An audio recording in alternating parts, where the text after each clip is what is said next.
again, that dot. That's here. That's home. That's us. On it, everyone you love, everyone you know, everyone you ever heard of, every human being who ever was, lived out their lives. The aggregate of our joy and suffering. Thousands of confident religions, ideologies, and economic doctrines. Every hunter and forager, every hero and coward, every creator and destroyer of civilization. Every king and peasant, every young couple in love, every mother and father, hopeful child, inventor and explorer, every teacher of morals, every corrupt politician, every superstar, every supreme leader, every saint and sinner in the history of our species lived there, on a mote of dust, suspended in a sunbeam. The Earth is a very small stage in a vast cosmic arena.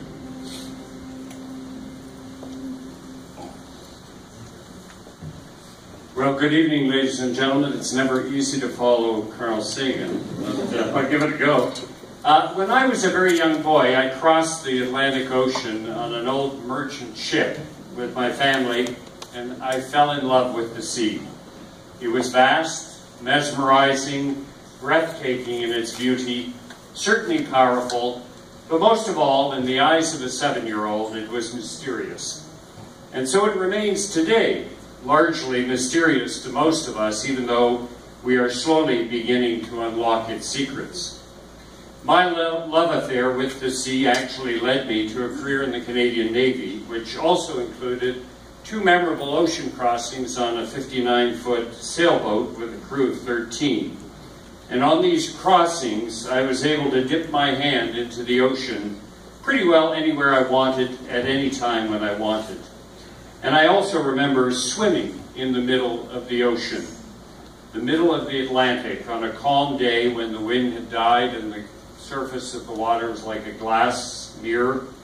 And it felt strange knowing that there was 2 miles of water underneath me. To this day, I am fascinated by the oceans of our planet. I've had the pleasure of spending many hours gazing down upon them from space. On my first flight, STS-41G, which I shared with Kathy aboard Space Shuttle Challenger, I had the pleasure of being with 2 other crew members who were actually oceanographers, Kathy being one of them, and they could actually see and understand much more than I could, being a layman, when they looked down upon our watery planet. It was they who taught me about internal waves, for example, and actually photographed them from space. One of them, Kathy, will speak to you in a few minutes. I live in a country surrounded by 3 oceans, with the longest coastline in the world. I'm from Canada. The retreating ice cover of the north concerns me. The increasing pollution of our oceans, whether it's oil or whether it's chemicals or even billions of pieces of plastic, concern me. The known and unknown effects of global warming and their effect on sea level changes also concern me. The threat of extinction of fish and other marine species also concerns me. Canada attaches great importance to monitoring the oceans from space. Since 1995, we've used synthetic aperture radar sensors to look down upon our oceans from space, and we'll continue to do so, and we share that information with many other countries in the world. Now, it only takes 8.5 minutes to get into space from a standstill at the Kennedy Space Center, and only 90 minutes to go around our small planet.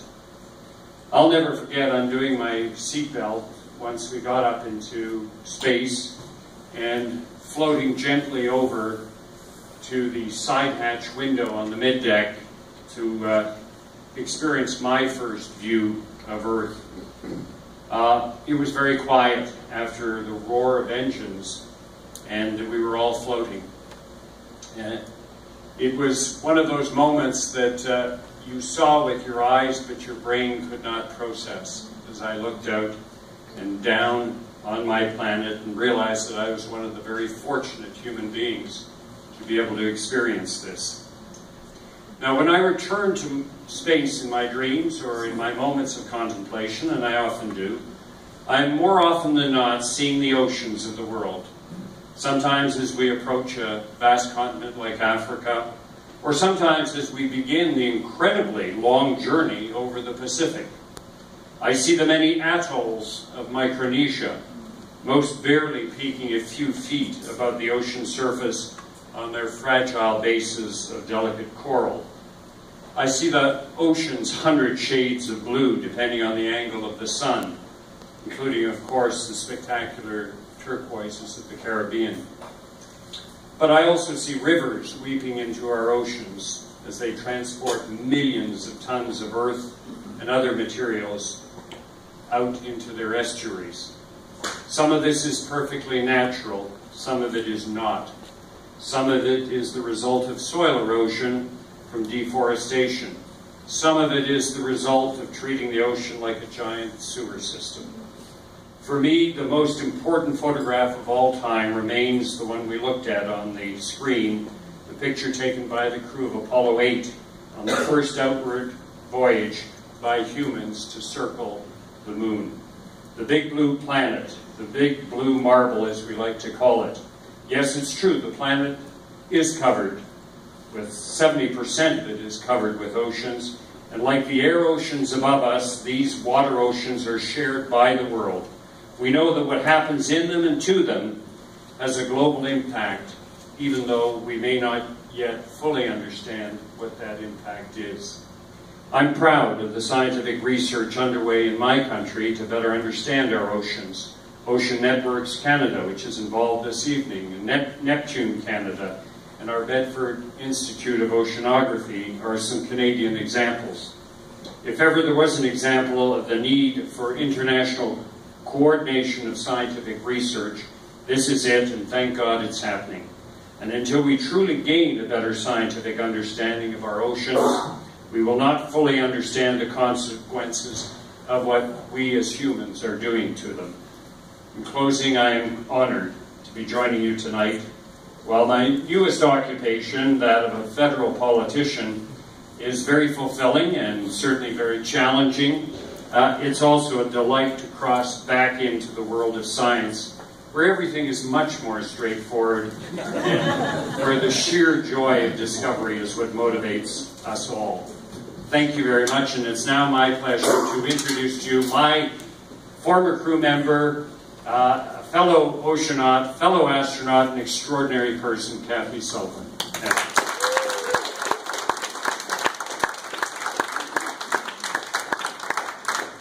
Well, if you think it's hard to follow Carl Sagan, try following Carl Sagan and then Mark Garneau. I'm going to pick up with one of the points that Mark spoke about, because the moment that he described, and first hitting zero gravity and unbuckling your seatbelt and going to take a glimpse out the window, I recall just as vividly, and we were both having that experience for the first time on the same flight in 1984. In my case, I was up on the flight deck of the orbiter, which has airline-style windows and instrument gauges everywhere.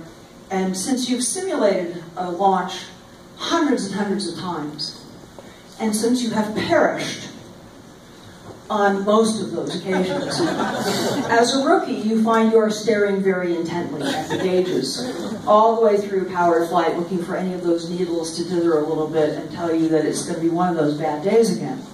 Of course, in the real world, that is often and typically not what happens. And suddenly the main engines stop, and you feel sort of catapulted forward in your seat a bit.